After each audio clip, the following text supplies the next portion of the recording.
Moto huko mbali. Moto huko mbali.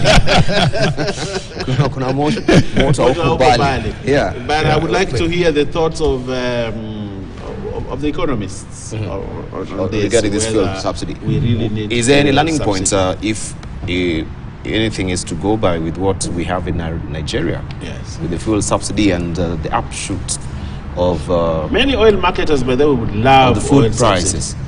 They would love oil subsidy because it brings two items. One, they will make money, and it's also an avenue for corruption. And Kenyans get excited when there's opportunities for corruption are opened. And that is what has happened before. What a sad affair. Yes. Let's see from wind up on it. Yes. Oil has a spiral effect on basic commodities. No doubt. No doubt. It shoots up the cost of living. Yes. You affect the poor, the vulnerable, Yes. at the lower, the so-called hustlers. Yes. So it flips the bottom-up approach. Yes. You're actually making those at the bottom to suffer more because those up there can afford. So I'm sure that the Wood administration has woken up to reality that the policies they are putting in place is making it very unpopular on the ground. And I've said on this show that nobody owns hustlers. Hustlers voted for UDA, in quotes, because they had have hopes that once you get into government, you will fulfill the promises you made. Yes. Reducing the cost of unga, making life easier, employing the youths who are unemployed.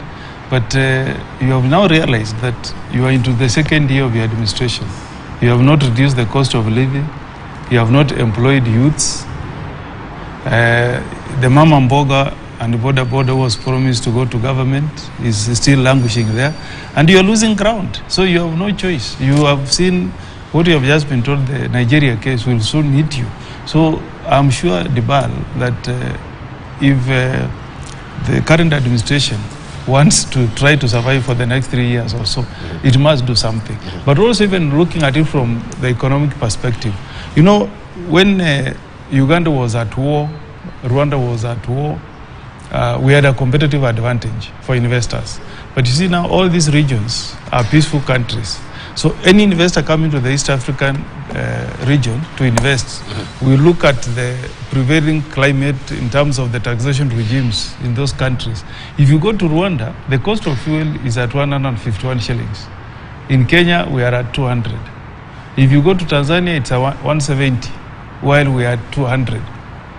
The income tax is at 27% in Rwanda. We are at 30%. Pay in Kenya, you have taken to 35, while at Rwanda it's 30. So if you sit down, you will realize that you are making Kenya to be a very unattractive destination for investment. So you have to go back as a country and look at how you can leverage and make your country also competitive. Otherwise, you will lose out. Investors will flee to other countries. And this thing you have seen here, the jobs in economies that are growing, it is the private sector that should create employment, not the public sector.